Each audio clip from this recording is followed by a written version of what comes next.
দীর্ঘ ১১ মাস আমি অপেক্ষা করেছি তার জন্য অ্যান্ড ফাইনালি সেই দিনটা আসলো, আমরা একসাথে হলাম।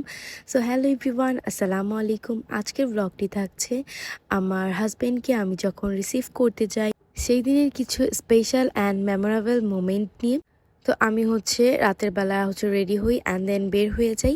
আমি অনেক বেশি এক্সাইটেড ছিলাম, কজ আমি ১১ মাস অনেক বেশি ওয়েট করেছি এই দিনটার জন্য, যে কবে তার সাথে আমার আবার দেখা হবে।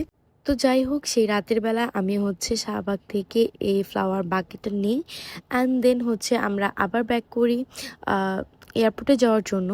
তার সাথে প্রথমবার দেখা হওয়ার টাইমে আমার ঠিক যেরকম লাগছিল, আজকেও কিন্তু সেম। এতদিন পরে আমাদের দেখা হবে, আমার ভিতরে সেই আগের মতোই ফিলিংসটা রয়েছে। অনেক বেশি এক্সাইটেড ছিলাম অ্যান্ড অনেক বেশি নার্ভাসও ছিলাম। যদিও সে আমার হাজব্যান্ড, কিন্তু তার সাথে আমার খুব অল্প দিনই দেখা হয়েছে, মাত্র 10 দিন সে আমার সাথে ছিল অ্যান্ড দেন তারপর সে আবার জাপান চলে যায়। তো আজকে 11 মাস পর আমাদের আবার দেখা হবে, আর তার জন্য আমি অনেক বেশি এক্সাইটেড ছিলাম, অনেক বেশি হ্যাপি ছিলাম যে কখন সে আসবে তাকে দেখার জন্য। এত বেশি আমি এক্সাইটেড ছিলাম।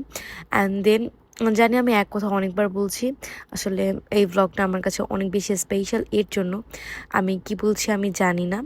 তারপর ভিডিওটা করলাম। যাই হোক, দেন আমি ওখানে যাই, যে আমার হাজব্যান্ডকে খুঁজি।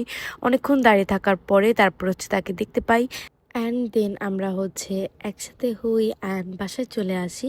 তো এটাই ছিল আমার শর্ট একটা ভ্লগ। আই হোপ ভিডিওটা আপনাদের কাছে ভালো লাগবে। ভালো লাগলে লাইক করবেন, শেয়ার করবেন, আর আমার চ্যানেলটিকে সাবস্ক্রাইব করতে ভুলবেন না। আজকে এ পর্যন্তই। আল্লাহ হাফেজ।